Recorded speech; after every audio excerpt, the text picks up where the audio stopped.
Ok, como les decía, entonces esas son tres palabras de... Ok. El primer concepto que es amputar es no sacar un segmento, sino hacer uno. No sirve que tiren lo que no sirve, sino que armen una cosa bien hecha. Por eso, con todo respeto por los presentes, no deben ser hechos por los residentes de primer año. Deben ser hechos por alguien que tenga mucha experiencia en la técnica. Porque después, por el resto de su vida, esa persona lleva eso como el final donde tiene que calzar una prótesis y es complejísimo. Por supuesto, el trabajo en equipo entre el cirujano, los que van a hacer la parte de la prótesis, el protesista y todo el equipo de rehabilitación es buenísimo. Hay trabajos que muestran que la falta de entrenamiento del cirujano ha sido más problemático que la falta de fumen o que los problemas vasculares en Estados Unidos. O sea que es una cosa mundial esto, pero es complejo porque el cirujano no le gusta amputar, me parece un fracaso.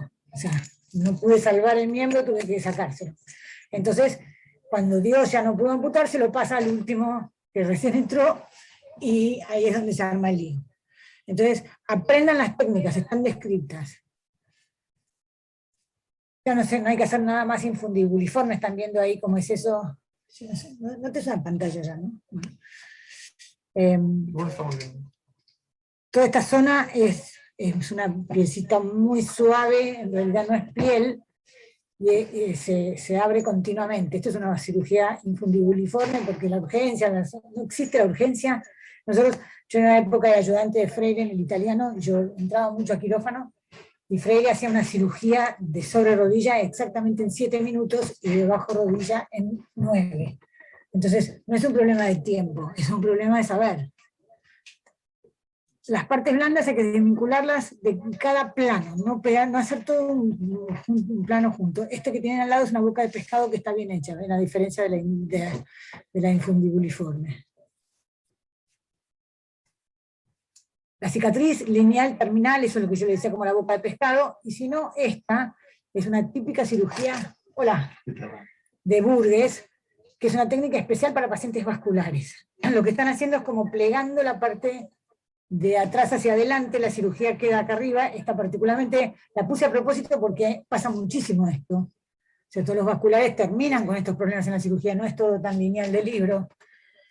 Pero es una buena técnica quirúrgica esta, y a la larga esto se cierra bien y los pacientes son recontraequipables. Lo que por favor no hay que hacer, que de repente se puso de moda, fueron los injertos. Cuando ustedes hacen un injerto en una lesión muy grande, esta queda divina, pero después vos le pones una prótesis que hace 14 horas por día, y esa piel no es una piel que resista eso, entonces se vuelve a abrir, acá lo ven, se cierra, se abre, se cierra, se abre continuamente. Este es el paciente con el injerto que le hicieron, y cada vez que le poníamos la prótesis terminaba así, entonces se saca la prótesis, hay que esperar a que... No sirve. No había escuchado, doctora, que hacía eso. Injerto. Montones. Y miren este otro que está ahí puesto para injertar, me lo mandan porque miren qué bueno, cómo vamos a injertarlo. Imagínense, en la parte de atrás, donde están viendo ahí, es donde se hace la presión en el hueco popliteo para que quede sentado sobre la rótula la prótesis. Entonces, si yo en ese lugar no solo voy a hacer roce, sino además voy a ejercer presión, esto se va a abrir 180 veces. Entonces esto hay que pensarlo, porque el paciente lo convertís en el salamín. Y ahí es donde parece al paciente. El paciente ya le sacaron por ahí un par de dedos, después un poquitito, lo van haciendo como en pedacitos y se va hinchando. Este es un colgado que para mí es de imaginación pura de algún plástico, y junto con un traumatólogo, porque a nadie se le ocurre que eso puede entrar dentro de una prótesis. Es un cacho de cosa que fue imposible equiparlo, imagínate. Hubo que volverlo a operar. Bueno, los elementos de sutura, por supuesto, tienen que ser todos descartables, ya eso ahora pasa mucho más, en una época eso daba muchos problemas, y la gente cuando ve que tiene dolor o que hay un poquito de pus o da algo, hay que reamputar, es una crisis. En lugar de pensar que es un hilo, que si lo dejás solito va a salir, y si querés colaborar un poco con la causa, es un tajito y sacar un hilo, no una cosa terrible de antibióticos de quinta generación. ¿Viste? La gente entra en una cosa terrible con la osteomielitis y la desgracia, y no es real. Los troncos nerviosos, uno de los problemas mayores que tienen los amputados son los neuromas. Es muy común, el neuroma es una cosa normal, digamos, es la forma de cicatrizar de un nervio. Si vos lo dejás cerca de la piel, eso empieza a crecer, y cuando tocas es como si te estuvieras golpeando el codo todo el tiempo, es intolerable, no es que, bueno, bancate un poquito que ya está. Entonces, una de las cosas que la literatura dice es que tomás el nervio, lo traccionás bastante, le das un chuzazo con un bisturí, no nada que lo toque mucho, ¡tuc! Y que soltarlo y que se vaya para arribita. La idea es que quede lo más adentro posible, no es una ciencia médica real, digamos, es mecánica, bueno, cuanto más arriba mejor. Doctora, ¿y la alcoholización del nervio? Para nosotros no sirve. No sirve, ¿no? Para nosotros no. Te sirve, bueno, porque estás matando ese nervio, pero a la larga vuelve a crecer, a la larga en algún lugar donde terminó la alcoholización, y por ahí tenés la suerte que no toca, o sí, pero no es una resolución quirúrgica. Lo volvés, se hizo el neuroma, nosotros hemos visto neuromas que parecían, pero damascos, te digo. Yo lo mando al cirujano, porque el cirujano me parece más rápido eso que estar haciendo toda otra cosa de alcoholizarlos. ¿Y la ligadura del nervio? Para nosotros está contraindicada también. Esto es lo que yo te digo, que el 67% de los casos que estaban declarados en ese momento en Estados Unidos, porque los numeritos son de ellos, bueno, nosotros nadie hace un número, bajaron solamente con esto que te digo, tiran, habiendo probado todo, ellos alcoholizaban, bueno, fenolizaban un montón, hacían la ligadura de paquete, la ligadura de nervios, juntos, separados, y al final lo que más les resultó fue esta cosa que te digo de tirar y chuc. Cuando haces el cierre, hay que tener cuidado. El primero es una tensión excesiva, ¿sí? El hueso hace más fuerza que lo que... ¿sí? Muchas veces hay retracciones, sobre todo en los viejos vasculares, ¿sí? Entonces, es importante que no quede tirante así porque esto se va a abrir en poco tiempo. Pero tampoco sirve esto. Fíjense a dónde termina la tibia, y esto de acá abajo es un badajo de campana. No es una tragedia, pero es un lío para ellos. Después tenés que meterlo eso en un muñón, que esté estable. Entonces, cuanto más, mejor. Esto es importantísimo. Un corte a 45 grados en la cara superior de la tibia y después lo hacen bien romo. Porque hacen un bisel de 45 y después lo hacen romito, porque si no igual todavía el borde pincha.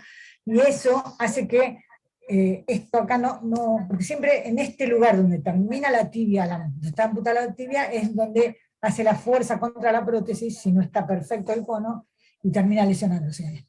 Si está chanfleado, es un poquitito menos probable que se lesione. Y el peroné tiene que ser más corto que la tibia. Miren acá abajo, el peroné más largo no sirve para nada. Complica, pincha y no sirve para nada. Tiene que ser por lo menos 2 centímetros más corto el peroné que la tibia. Esto es lo que te pasa cuando no haces esas cosas. El peroné es más largo, entonces acá se lesiona. La tibia no está bien biselada, y esto es una espícula. Las espículas, hay una teoría que dicen que cuando ustedes legran hacia abajo, yo no sé si es verdad o mentira, el periósteo, y como que quedan flecos de periósteo que después se calcifican y se arman las espículas. Es la teoría, no sé si es real o no, por las dudas háganlo para arriba. Pero la realidad es que muchísimos pacientes hacen espículas, por lo que fuera. Y bueno, eso ya tampoco es culpa de nadie, es quirúrgico. Pero lastima, ¿entendés? Porque, ay, ¿qué te importa? No es nada, hace un agujero.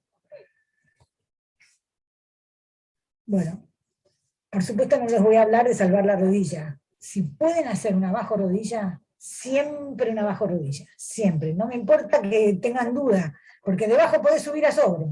De sobre no podés ir abajo. Entonces, ante la más mínima duda, Freire decía que hay que pegarle un chuzazo y ver si sale sangre. Si sale sangre, jugate, déjale un abajo. Y después vemos. Porque ese paciente en 4 o 5 años va a ser un problema en la otra pierna también. Estadísticamente hablando ya está visto eso. Entonces, si vos tenés un sobre rodilla, y 2 sobre rodillas equipan un paciente que sistémicamente hablando tiene problemas vasculares, porque no es la pierna, es el corazón, es el riñón, es todo. Con 2 amputaciones sobre rodillas, en general son tipos añosos, porque es una diabetes en general tipo 2, que tuvo una evolución, es muy difícil equiparlos. Tiene una marcha muy intradomiciliaria, una pesadilla. En cambio, si tenés 1 y 1, un bajo y un sobre, es un paciente que puede salir a la calle.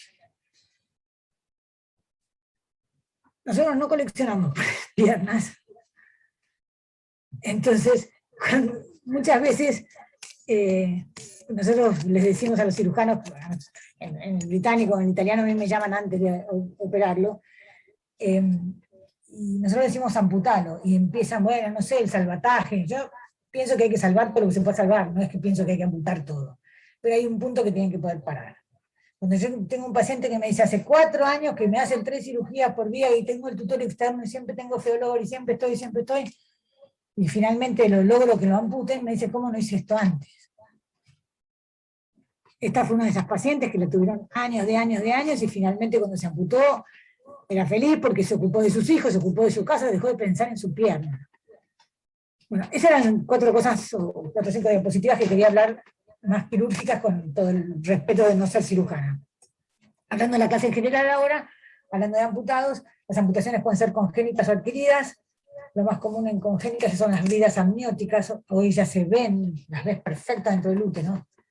Factores heredofamiliares, hay enfermedades de ese tipo, o factores externos físicos o químicos, Chernobyl, o ¿cómo se llamaba? La talidomida, depende del físico o químico. Adquiridas son vasculopatías, la más frecuente en la Argentina por lejos, 60 y pico %, traumáticas hay mucho moto, mucho tren y mucha bala. Infecciosas hay, no tantas, tumorales, neurológicas, quemaduras y atrogénicas, que son todas cada vez menos, y atrogénicas se ven bastante en chicos que le ponen en una incubadora, le ponen una vía y la vía se trasvasa y termina con una amputación. Yo tengo 3 amputados por penicilina, también que ahora son chicos grandes, eran chiquitos cuando ya hace 42 años estaban amputados, por ahí ya hoy la penicilina casi ni se da, pero se cristalizaba y perdían la pierna. O sea que hay varias formas de iatrogenia. Tengo 3 que son porque Vital fue a ponerles un calmante, no, un calmante por un dolor no me acuerdo qué era, pero un dolor importante, y se lo puso en la arteria en lugar de en la vena. Digamos que bueno, hay algunas cosas. Niveles. Vamos a hablar 2 palabras de niveles. Los niveles están reglados. Esta es la primera cosa que es importante entender. No es por donde me dejó el tren cortarlo, ni donde quiso la diabetes que yo la cortara, sino por donde yo decido que tengo que cortarlo porque leí un montón y sé hacer la técnica. Como en cualquier cosa. Porque a nadie se le ocurriría entrar por la espalda para hacer una apendicitis. ¿Y por qué no se te ocurre? Porque leíste la técnica dice incisión en flanco. Bueno, esto es lo mismo.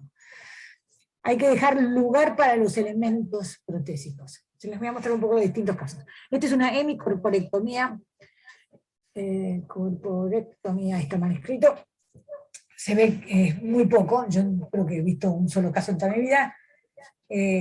Un paciente con un tumor monstruoso, se estaba muriendo, y hubo hasta un comité de ética para ver si lo dejábamos vivir o morir, y finalmente él quería vivir a toda costa, y bueno, yo lo sigo viendo al día de hoy, de esto hará 30 años, y el paciente trabaja, arregla cuatriciclos, motos, el paciente camina, quiere decir, por supuesto, camina con un balanceo de parapléjico. Camina, pone las 2 muletas y hace tuc y camina de la cocina al cuarto, de la cocina al baño, no va a caminar 4 cuadras. Pero bueno, es un tipo que hizo su vida, está contento, tiene ese chico, ya es grande, ya tiene un nieto, valió la pena. La desarticulación interilio-abdominal también es bastante poco frecuente, y lo que tiene es muchísima claudicación, porque no tiene dónde apoyarse. ¿Sí? ¿Se imaginan cómo es la claudicación, la interilio-abdominal? A ver si la veo acá, espérate. Es esto. ¿Lo ven? No, perdón, es esto. Esto, no tienen esto, ¿entendés? Se desarticula acá. Con lo cual no hay donde apoyar. No tiene punto de apoyo. Entonces claudica muchísimo. Yo tenía una paciente mujer que cada vez que daba un paso perdía pis, porque tenía poca continencia y tocaba hasta la vejiga. Bueno, este paciente es un cura, y nosotros lo equipamos para que pudiera estar parado en la misa y tener las manos libres. Pero el tipo en la vida real camina con 2 muletas y a una velocidad bárbara. Esto lo hace más lento, pero hay momentos en que tiene que estar parado, tiene que tener las manos libres, Entonces lo equipamos y lo entrenamos, y anda bien, pero es una caminata que lleva muchísimo gasto cardíaco, los pacientes se cansan. A partir de la desarticulación de cadera para abajo son niveles más coherentes y más lógicos. Puede ser la separación de la articulación, que es una anatómicamente desarticulación, pero también desde el punto de vista funcional, si lo que te queda es la cabeza, pero muy cortitita, que no pasa de la tangente del isquio como para poder dar una patada, entonces en ese caso también se considera como una desarticulación de cadera. Acá ven algunos de los pacientes desarticulados de cadera. Las prótesis son estos como cestas pélvicas, están como sentados sobre la prótesis. Apoyo pélvico, ¿no? Eso. Claro, pero la verdad que tienen este chico, por ejemplo, corre, salta, hay dos desarticulados de cadera en todo el mundo que pueden correr, él es uno, y un chino de la China es otro. Pero es un fuera de serie, los normales desarticulados camina bien, pueden llegar a llegar hasta el auto, pueden caminar media cuadra, pero el gasto cardíaco es grande. Sobre rodilla, necesitamos mínimo 8 centímetros para que entre cualquiera de estos bichos. ¿Sí? Si lo hacen, porque en algún momento había quedado el concepto del brazo de palanca largo. El brazo de palanca largo era buenísimo en unas prótesis muy viejas que tenían como una bisagra, que hacían nada más que así. Entonces no necesitabas más espacio, y cuanto más largo, más pateabas y más controlabas esa bisagra. Pero eso ya pasó hace 1.000.000 de años, y hoy en día tienen que tener por lo menos 8, y si tienen 10 mejor, de la línea interarticular para arriba, para que te entre la rodilla. Puedes equipar los muñones desde 5, o sea, cortitos, muy cortitos, pero tiene que sobrepasar la tangente para que pueda hacer esa patada. Por ejemplo, este muñón lo trataríamos como un desarticulado, y este sería un sobre rodillas, ¿sí? Yo les decía antes que los desarticulados, los bilaterales sobre rodillas son complicados, pero por ejemplo, este chico que fue un accidente, que paré, hace de todo. O sea, no es lo mismo un vascular de 68 años que este chico que tiene 32, que cargaba bolsas ya de por sí, o sea, un tipo muy entrenado, y hace de todo ahora, ¿sí? Entonces, cuando vos pensás en una prótesis, también lo escuchás y pensás. Yo a él le tuve que poner una rodilla, le pusimos una 3080, y después le pusimos una más fuerte todavía para que lo ayudara a levantarse, que era lo que más le costaba. Pero no es lo mismo que el otro viejo que yo te estoy diciendo, que por ahí con una rodilla más segura está fenómeno. La desarticulación de rodillas es un nivel que no se ve mucho en Argentina, se ve que a los cirujanos no les gusta. Yo tengo un solo paciente, que es que estas son las rodillas que había antes, ¿ven que son una bisagra? Sí. Bueno, pero al ser tan largo este muñón de la desarticulación, si tenés placa, te pones estas rodillas que van para abajo, y entonces no tenés problema. Pero si no tenés te pasa esto, porque vos cuando estás parado tienen que llegar los dos el mismo largo, pero cuando estás sentado te queda mucho más largo esto y te queda mucho más corto esto. Entonces, eso que parece nada es una complicación en un colectivo, es una complicación en un cine, es una complicación porque tenés más larga de lo que está calculado los asientos hoy en día. Bajo rodilla, el nivel ideal es la unión del tercio superior con el tercio medio, no más abajo. Es cortón lo que digo, pero es donde hay más vascularización. Bueno, y por supuesto, mientras tengan insertado el tendón, pueden hacerlo todo tan corto como quieran, pero mientras la rodilla haga esto. Si no, ¿para qué querés una rodilla que no tiene flexión y encima te alarga un muñón? Bueno, ahí lo ven. Bilateral. Abajo son todos pacientes como para que los vean.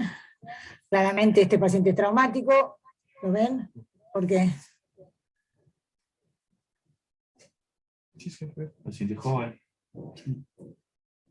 No sé con jóvenes, pero está lleno de pelo. Si vos no tenés sangre, no tenés pelo.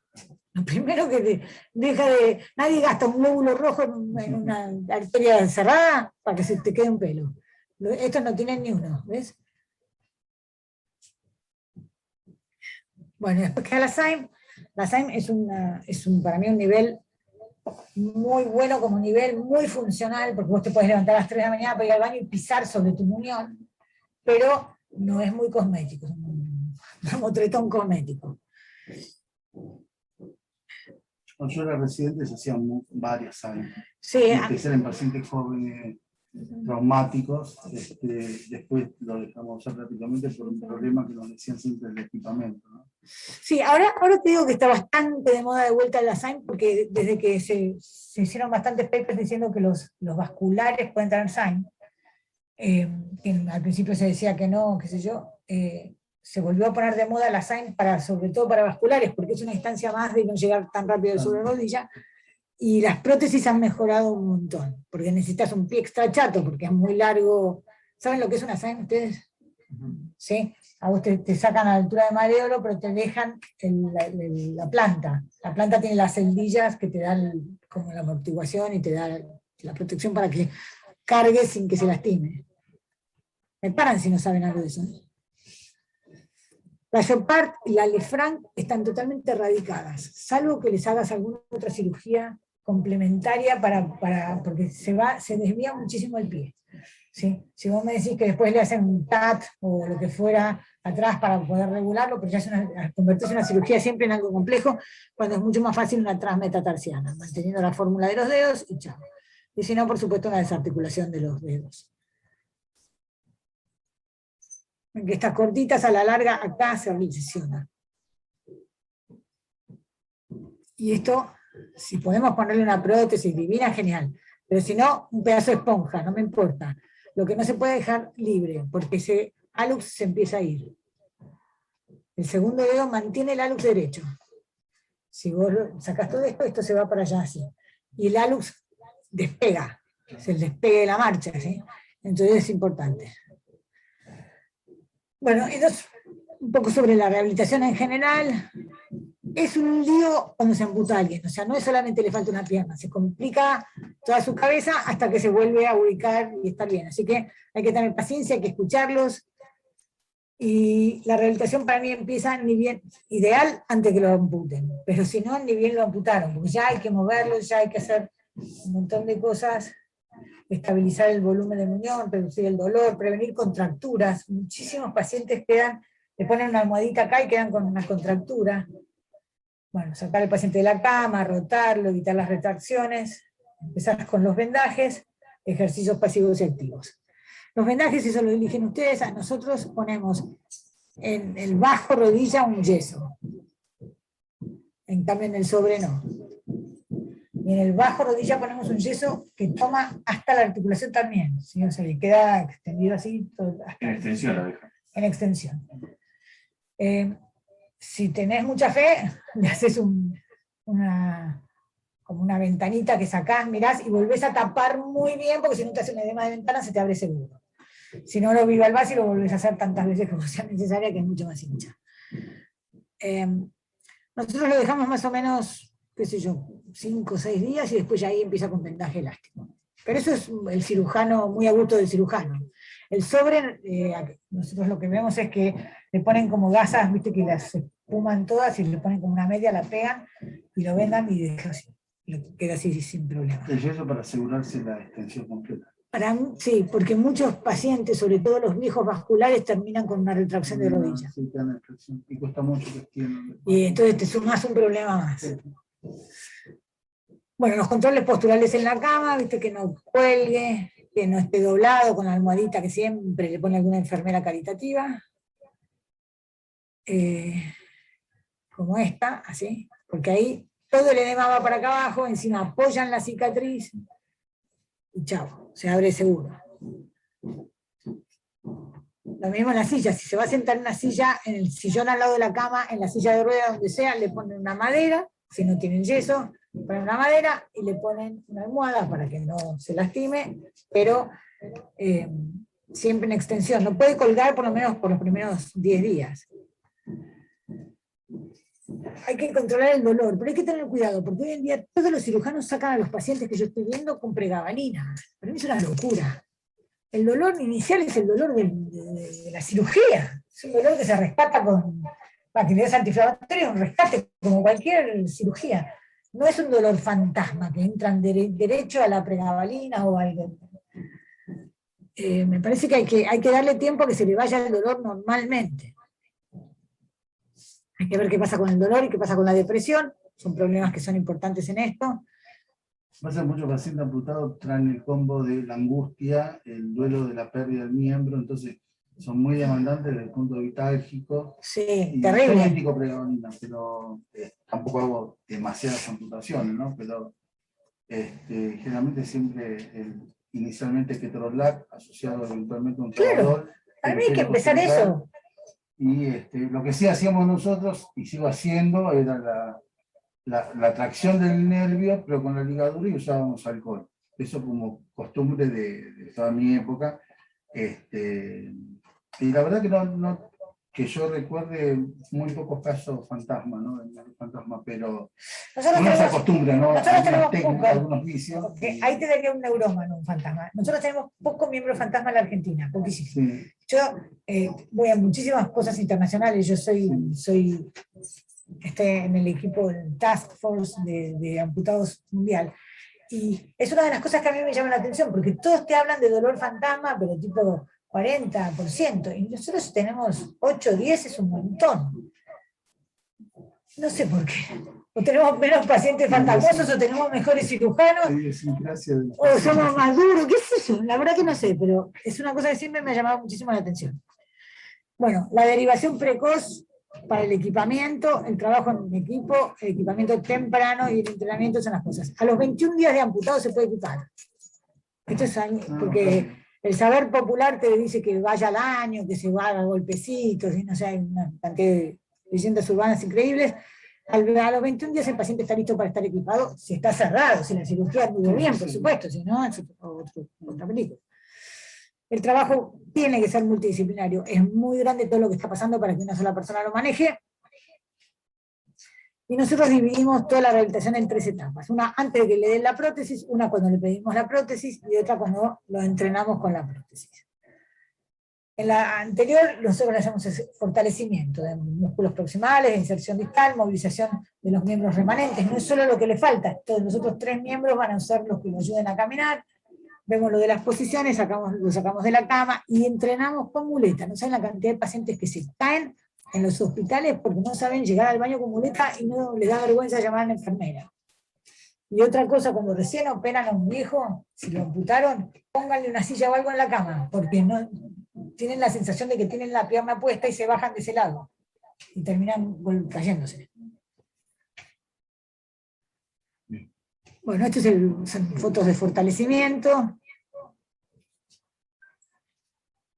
Fotos de equilibrio, este ya es el ejercicio máximo de equilibrio, los vamos llevando desde cosas mucho más simples hasta esto. Después el entrenamiento en paralela, y después ya lo sacamos de paralela. Esto siempre sin prótesis, ¿eh? Después lo llevamos a las muletas, los entrenamos en muletas. Al 21 días le hacemos o la preprótesis, que ya prácticamente no se hace, o los cambios de cono, una prescripción de una prótesis. El único caso que yo uso preprótesis es cuando el paciente tiene profe. ¿Tiene? Profe, incluir esas desgracias. Porque con eso va a ser que 9 meses, 10 meses para que le den una prótesis. Yo no lo puedo tener 9 meses sin caminar a ninguna persona, que sea inhumano. Entonces, le hacemos con lo que tenemos. Si tenemos un termoplástico, un palito, un pie, si no tenemos pie, se hace directamente con un palo y un regatón, lo que fuera, pero el paciente tiene que estar caminando.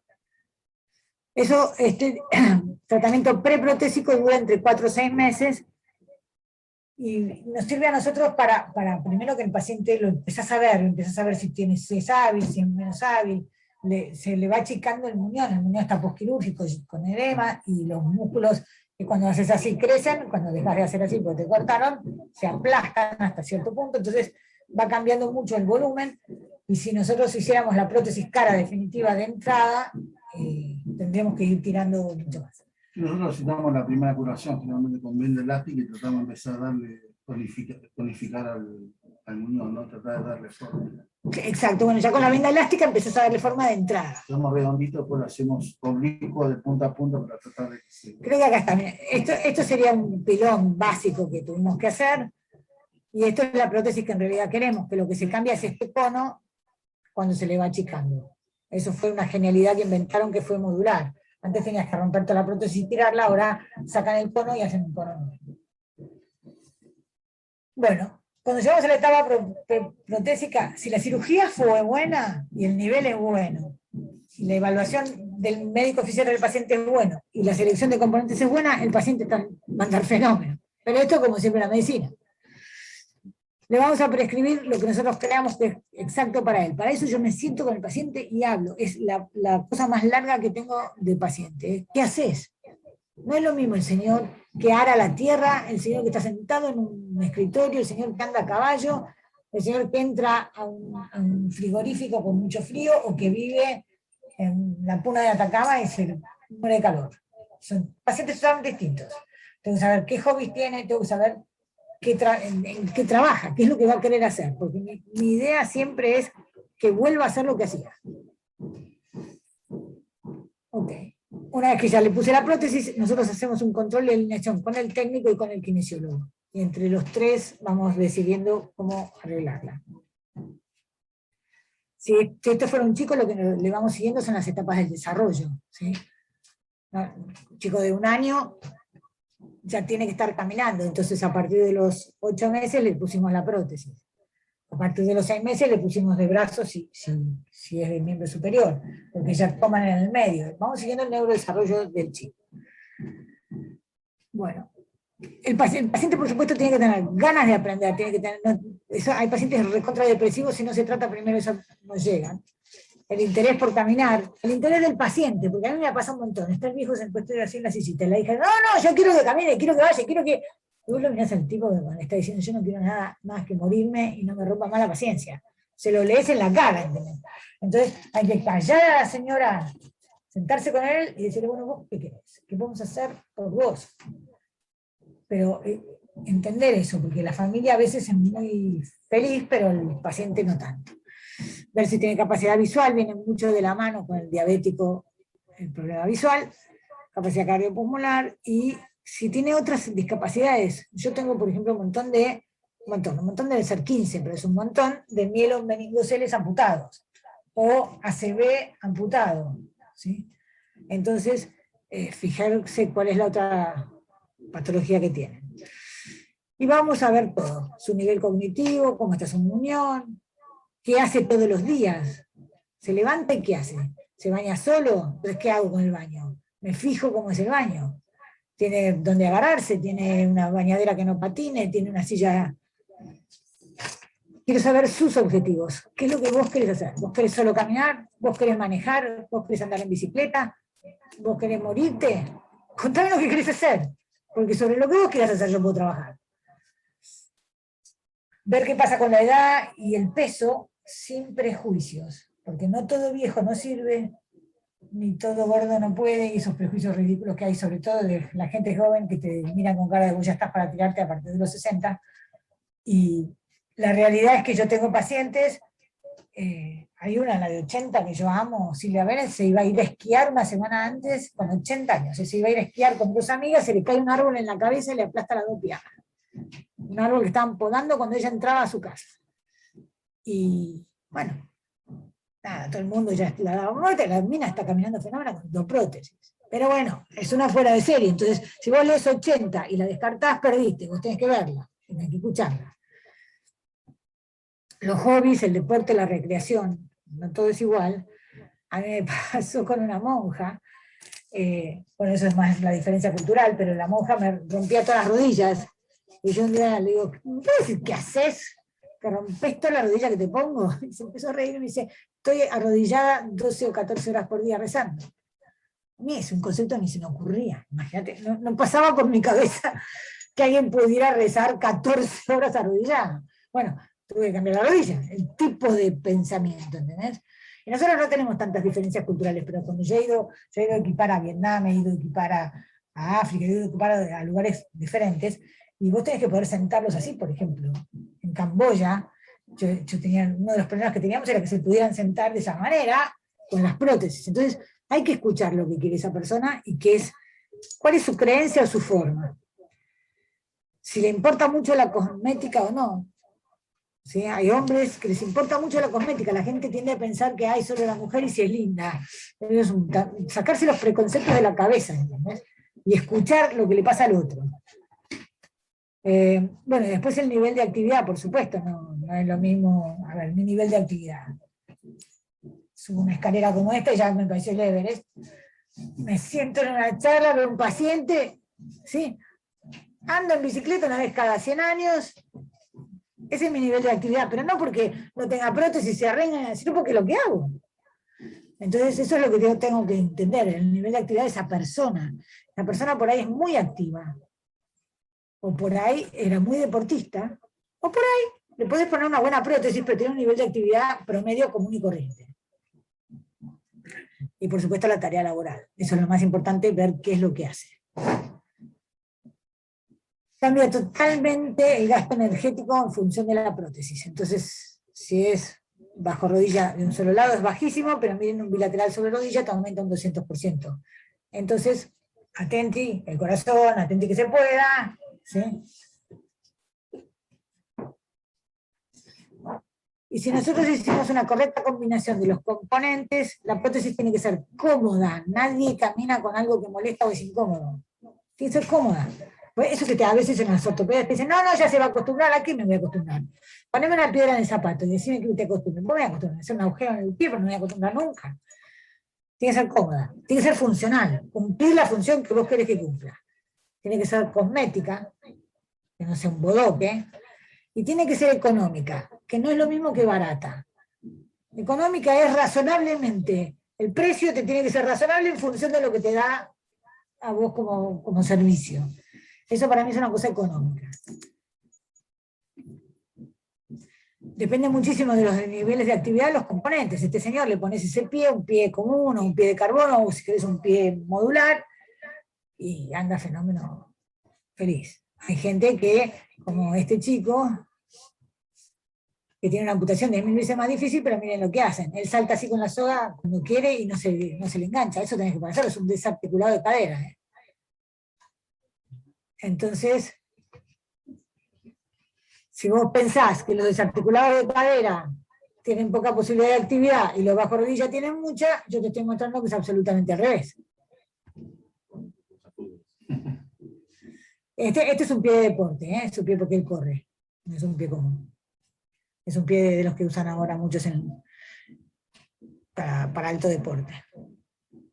Este es un mendocino, que también me lo mandó Sancineto, no sé si lo ubican a Sancineto ustedes, que no quería que lo amputaran. Sancineto no quería, ¿viste? Lo operaba. Y entonces me lo manda a mí para que lo convenza de no amputarse. Yo lo empiezo a escuchar el tipo. Digo, amputate ya, después yo me lo van a pasar así. Y se amputó, y no sé, te digo, me mandan fotos y videos cada minuto. Miren el equilibrio que hace ahí. Eso también ya es avanzado el equilibrio, ¿eh? Nosotros empezamos con ejercicios de equilibrio mucho básicos, pero para que tengan una idea.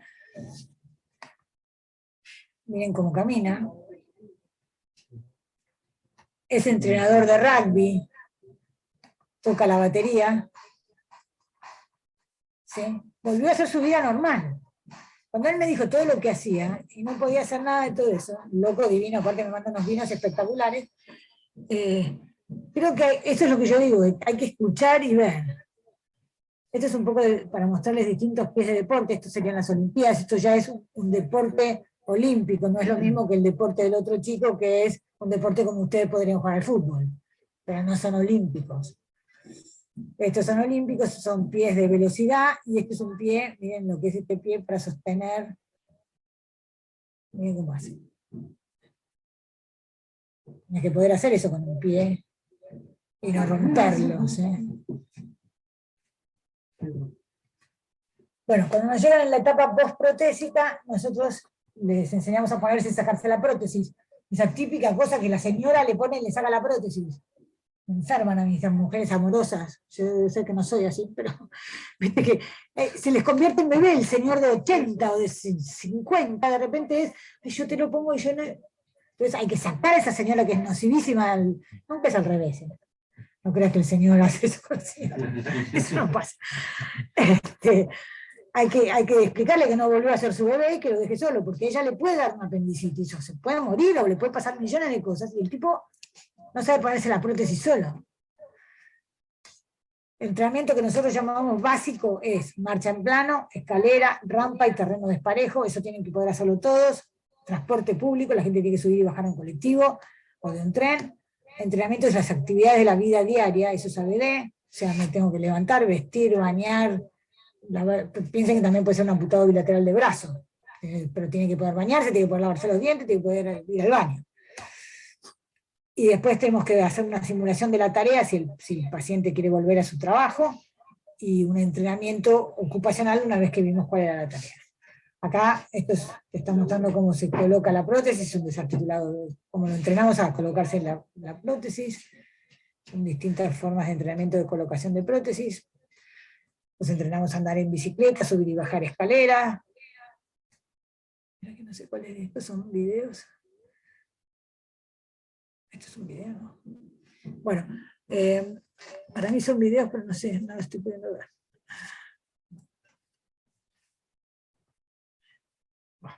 No son videos, no importa. Este es un entrenamiento en paralelas, primero con la prótesis, después fuera de paralelas, y después se los vamos complicando. Yo siempre digo que si vos le das una pelota a un hombre en la mano, salfaste todo, porque se olvida de todo lo demás. Entonces, ellos agarran la pelota y se la tiran en la cabeza al otro para hacer tipo Coca-Cola. ¿Ustedes saben jugar al Coca-Cola? Bueno, no sé, algunos de ustedes no son tan argentinos, pero la Coca-Cola era una cosa que jugabas de chico, que con la cabeza hacías tuk, tuk, tuk, pero no te la devolvías, o se la devolvías, y perdía el que se le caía la pelota. Bueno, le hacemos jugar ese Coca-Cola, pero en realidad lo que estamos haciendo es que suban y bajen del banquito ese verde que ven ahí, ¿sí? Entonces, sube esa, baja, mientras tiran la pelota suben y bajan, y cargan un montón de peso sobre esta prótesis. Lo mismo acá, se están acostumbrando a estar arrodillados. Bueno, todo esto eran videos que obviamente no van a ser videos. Este es un paciente que tiene una, a ver si... Pero no sé por qué no anda esto, che. Bueno, los vamos entrenando en velocidad con las cintas cada vez más rápido, y por supuesto bicicleta. Este es una SAIM. Este es una SAIM. Este no, este es un sobre.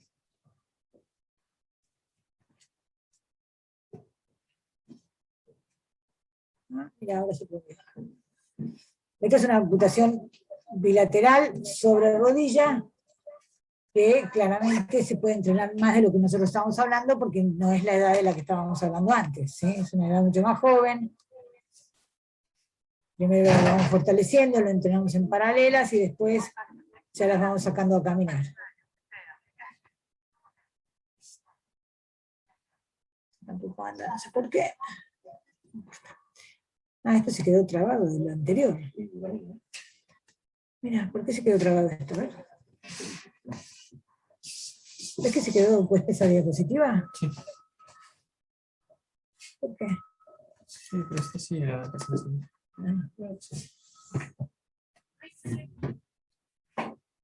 Bueno, acá también una vez más hacemos lo mismo. Él piensa que su problema es no tocar el conito, y lo que nosotros estamos haciendo es que cargue peso sobre la prótesis. Lo mismo acá, él piensa que es patear esto, y lo que estamos haciendo es que cargue peso sobre la prótesis. Ese es el famoso Coca-Cola.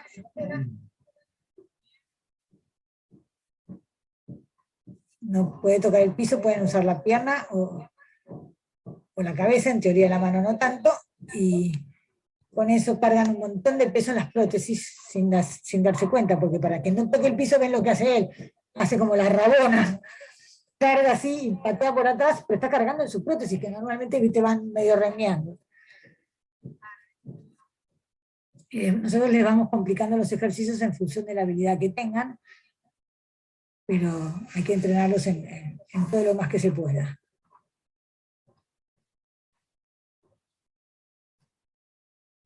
Nos subimos y bajamos de auto, la vereda, porque estas cosas comba que tienen las acequias de las veredas complican con los pies. Entrenamiento laboral, acá está podando un árbol, está llevándose lo que podó, está juntando huevos porque era de campo. Este es un colectivero, le ponemos el peso para que pueda frenar. Y después, bueno, la rehabilitación familiar y comunitaria, que vuelvan a ser los padres o la madre, o que vuelvan a tener su lugar en la sociedad. y si les encanta algo como bailar, por ejemplo, este señor estaba deprimidísimo porque no iba a poder bailar, bueno, volvió a bailar con la mujer, la invitamos a la mujer y lo entrenamos, o sea, lo que necesitan, les hacemos.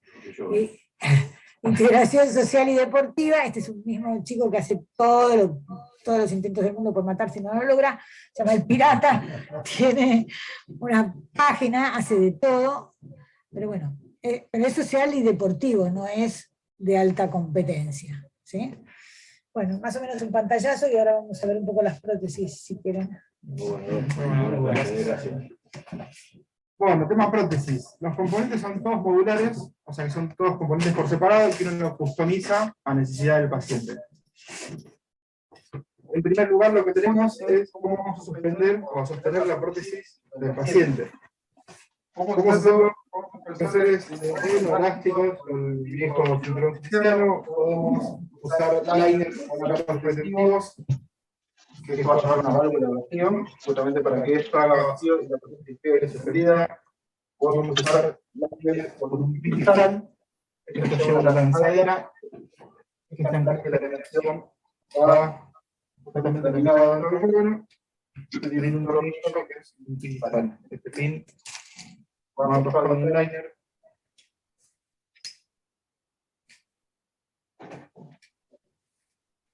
Entonces, por la paciente que tiene la prótesis, después por otro botón, y lo saca.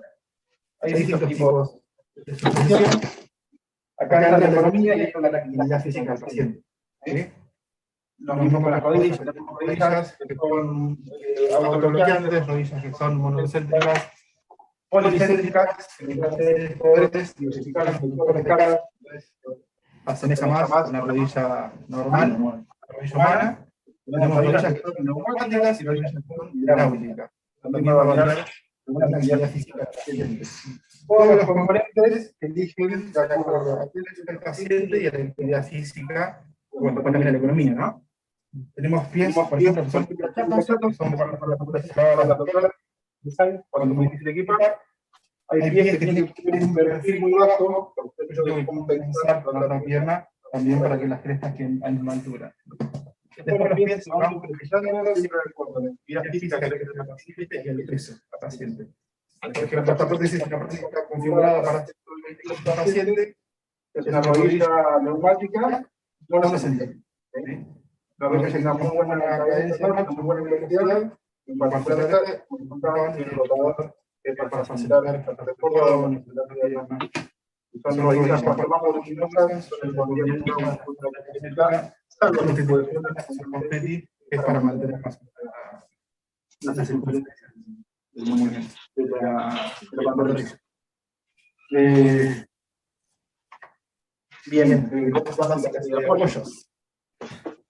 Como contaba la doctora, en bajo raíz, las cargas están en división. ¿Qué características tiene que tener un tono de rodilla? El apoyo isquético tiene que ser para no llevar piso. Un gran error es que a veces lo hacen inclinado, pero lo que hace eso es que se pone el muñón para dentro del cono.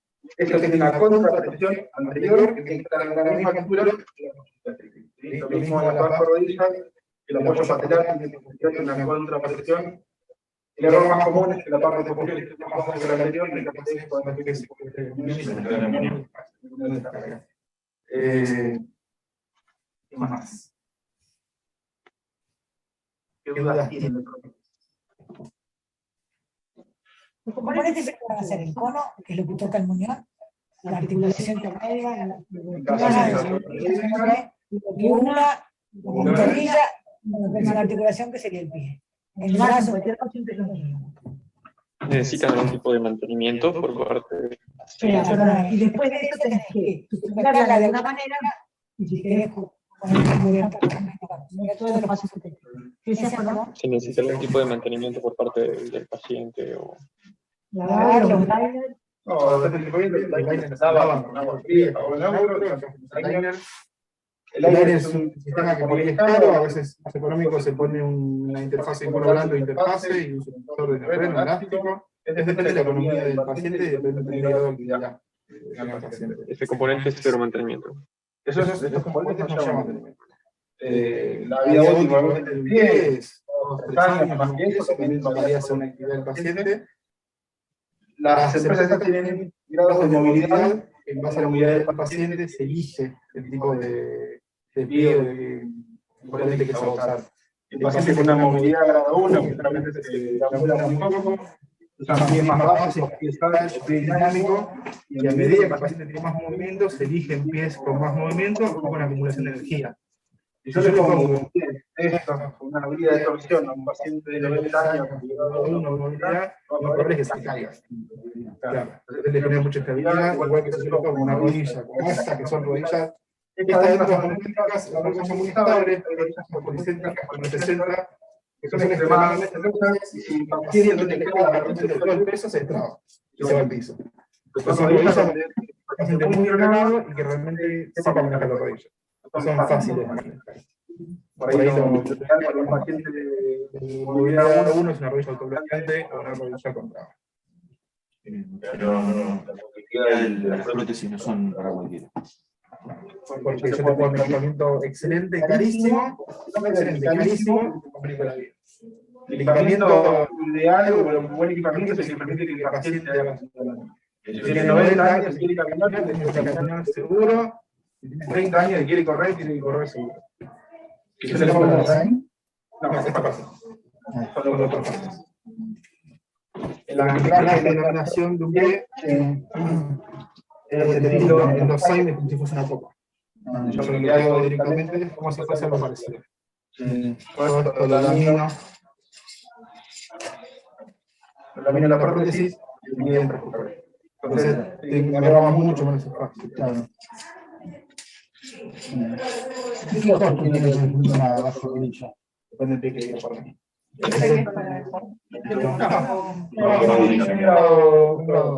Este pedido que me decía recién sale 80.000 pesos de costo.